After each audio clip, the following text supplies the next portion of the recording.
I know. I made already a ton of Samsung Galaxy S7 videos, maybe even a few too many. But after I did my 3 months later video, I actually got more comments and more than 10 times the views of my actual review, a lot more responses, and people wanted to have that. And people were actually asking me for a 6-month follow-up as well. And that's what I'm going to do now, because it's the 7th of September and tomorrow it will be 6 months, but I guess that's close enough. So I want to quickly get over all the stuff that changed, because a few more things actually have changed in those 3 months. And I have to also admit that I don't really use this as my personal daily driver, because I usually always have a review unit in hand, and I used this phone in the last 3 months, maybe like I think 3 or 4 days as my daily driver outside. But in those 4 days I actually made some discoveries that annoyed me a little bit more than I expected, and maybe I wouldn't use this if this would have to be my daily driver on a daily basis. What am I talking about? Okay, the first thing, design and build.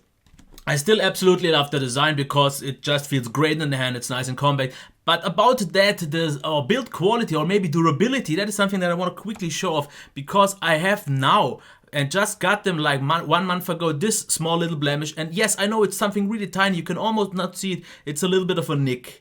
And it's something really minor, as you can see. That's only a small thing, and I filed it a little bit down as good as I could, but it's still there. But the problem is that I always go over this place, and it's not something that really is a big issue, but it annoys me just because I know that it's there, and usually metal shouldn't get that problem. And the other thing is that just happened when I went to IFA, and I have no idea how, and even harder to show off. As you can see, there is some little abrasion on the display, so it's like 2 centimeters long, and it's really faint, and there's also one scratch, so that is there. And I guess you didn't even see this properly on the video because it's very hard to show off. Both are really minor things, but both are things that never happened on any of my phones before, and I usually take well care of them, so it should not happen.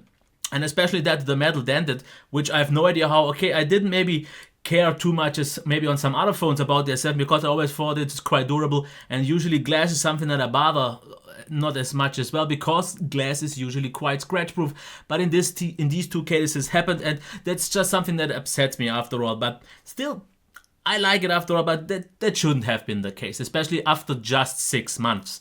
3 months later it was still okay. Now about the display, I still absolutely love this display when it comes to using it in dimmer environments, because then the blacks, the true blacks, just shine, and the contrast and everything else. If you just look at it at, I would say, more bright environments, then it's pretty much on par like with the better IPS displays. Something, for example, like the Huawei P9 can still easily hold up. I definitely still like it, but it's not something super out of the ordinary anymore. It's one of the best ones still after all, but they are not leaps and bounds away from anyone else like they have maybe even a year ago, because also something like the Xperia X Performance had a wonderful display, especially with those popping colors. Now the sound is actually something that I complained a little bit more about last time in my 3 months later video, because I said the sound is a little bit thin and it's not all that loud, because then I reviewed just phones that were a lot louder, and I can't even remember, but like the Huawei P9 and so on. But I actually have to say, in the last few weeks that I've used it again a little bit more, since I didn't have any review units on hand, I have to say it's actually a loudspeaker. Yes, it's still a little bit tinny, but some kind of rich tinny, and it still sounds well overall, so I'm actually still pleased with that. And the one thing that is still a really nice thing for me to see, since I have the Exynos version, they have a dedicated or different DAC and maybe even amp. And that's why this phone, even with a quite solid headphone, sounds good. Because on pretty much every other phone, besides maybe the HTC 10 and an Alcatel phone, maybe the LG V10, all of them sound average and not really all that great to listen to music with a headphone. But this is different, because I could drive all the headphones that I had loud enough with a well enough sound. And that's why it still gets a few bonus points. And since we are already talking about the Exynos chip, this is the Exynos chipset.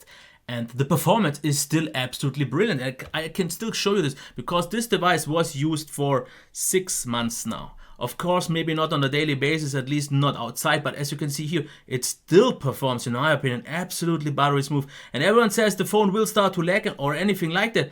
Well, I used this phone for 6 months now on a daily basis, maybe not as my daily driver, but still, and this phone still performs absolutely wonderful. I can't give it any non-credit or bash it about the performance. I still absolutely love it, because it's still super fast.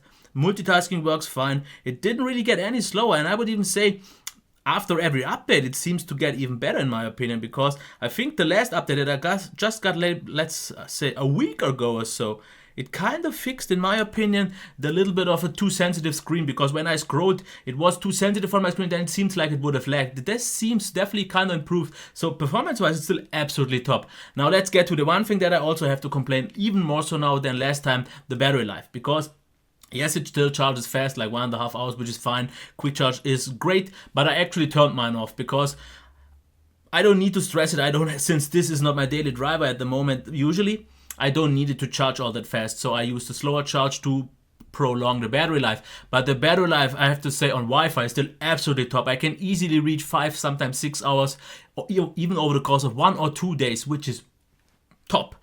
But once I go outside with this phone on mobile data, and I said this on my review, and I said this on my 3 months later video, battery life for me gets completely crap. Because usually what I got, if I was quite moderate to maybe a little bit lighter to it, 3.5 to 4 hours was what I was seeing possible. But when I went to IFA on that day, I would have killed the battery in 2.5 days if I would continue that way. Because after like 2 hours, I was already down to like lower than 30%. And it struggled, because then it also heats up way more. Because especially, of course, now in the summer, it gets warmer anyways. But this phone, just using it normally on mobile data, it gets quite warm, not to a degree where you should be concerned about, but just where it gets annoying, because all the other phones don't really get that warm. Of course, every phone on mobile data gets a little bit warmer, but this one in particular, which is something that upsets me quite a lot, I'm not quite sure if that is a particular thing, because I think maybe I should make a factory reset, because it's maybe some app, because when I used the exact same setup on a few Sony phones, my battery life was complete crap as well, and it got warmer. And when I made clean installs on those, it got better. So maybe it is a crooked app, a system-wise app, because I have these apps on all my review units as well. But maybe it's a system or something like that that just doesn't play well along on mobile data. But this is just something that I wanted to point out in my video, since I've usually have not seen any concerns about that. So maybe it's just a problem of my side, but I would actually like to know if you have the same thing that you have noticed. Is it great on Wi-Fi and totally crap on mobile data? Because it would be still good enough, because usually I get 3.5 to maybe even 4 hours on mixed use. But it's not near anywhere where it's on Wi-Fi, and that's something really upsetting.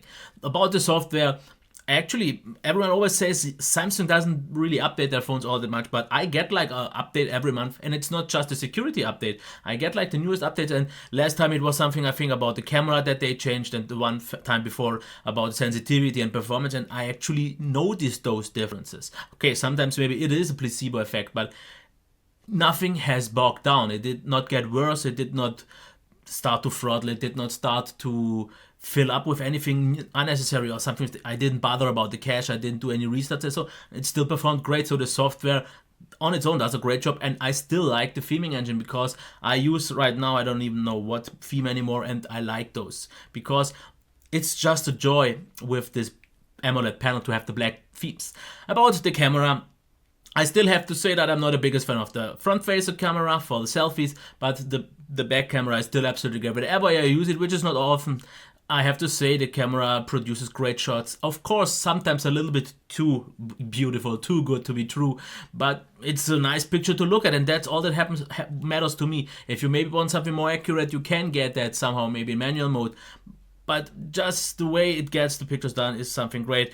So 6 months later, would I still recommend it? And I would say, especially since the price, at least here has fallen down, and you could sometimes even get it for around $500 or euros. And I've seen this from other people saying that around 550 seems correct, sometimes even 500. So this seems to be kind of the actual price if you maybe don't buy it from a carrier zone.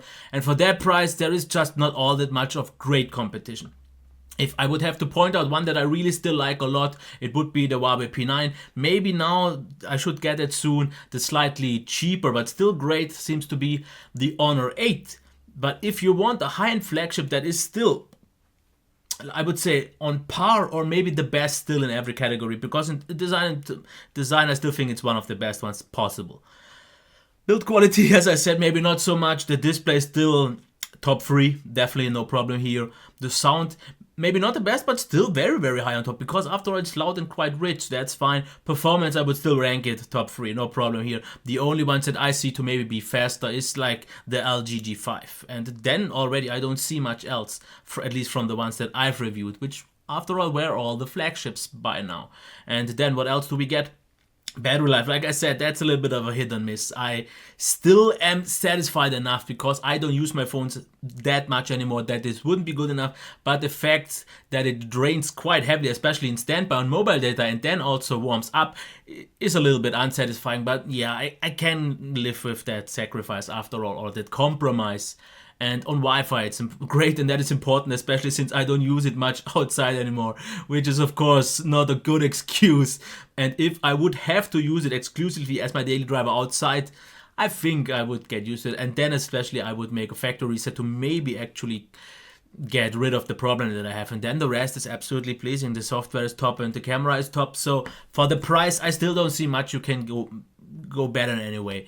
You can maybe reach something close to that, or maybe on par in some categories, but an overall package that is just that complete has gotten closer, and we have got more that can get closer, like the Huawei P9, the HTC 10 in some concerns can reach that, and if you don't consider the build quality issues or something similar like on the LG G5, it's also quite close. And this year all the flagships just got to a level where it is so good that you have to choose maybe more of personal preference and not does it do all I want, because an HTC 10 does all you want in the great way also. The Huawei P9 does that, the LG G5 does that, and some even Chinese phones like the Zuxi 5 or no, it's Zuxi 2 Pro, and some other Chinese phones get very, very close, and the margin to the, I would say, premium mid-ranges gets even smaller. But if you want the best possible at the moment, still, it's still, if you want, especially a more compact phone and not a big phone, go for the S7. I don't see still a problem recommending. And even though I'm not as happy maybe as I was like 3 or 4 months ago, I still don't see a proper alternative for me, especially nothing that appeals me to switch. And I will use this for at least until the S8 comes out, and maybe even longer. I will maybe just get the S8 so I have the latest one to compare with everything else. But I could use this phone still a lot longer, and I don't think that anything will change in the future. I don't think I will have to make a 9 months later or a 1 year later. Maybe a 1 year later makes sense in comparison with the S8, but I don't think actually something in the experience will change. Maybe with Nougat though, that is something you should still consider. Maybe with Nougat things could happen, because often when you have a big jump from a complete version, let's say from 6 to 7, things drastically change, the battery life maybe gets worse or something then happens, and I've seen this on many phones. On my Sony it happened, it lost a lot, like 20-25% of battery capacity, or at least battery life after the big updates, and this could happen. And maybe once we finally see an update to Nougat, I will make a new checkup just so we can see the differences that we will see in terms of software itself, but also what kind of impact it makes on the phone. Maybe my battery life got improved, or it got even worse, and similar things like that. Maybe the battery or anything like that, performance or so. This is something that I definitely will check once again, I think, once Nougat is out, which could take still a few months. But other than that, I think I've covered everything, and I've talked about already longer than I definitely planned on doing it. But maybe if you still enjoyed it, give it a thumbs up, subscribe to the channel, and let me know your feedback if you have used the S7 for an extended period of time, and what you think, and if your experience has maybe changed over the last few months, or if not. And I would say that's it. Okay, until next time, bye.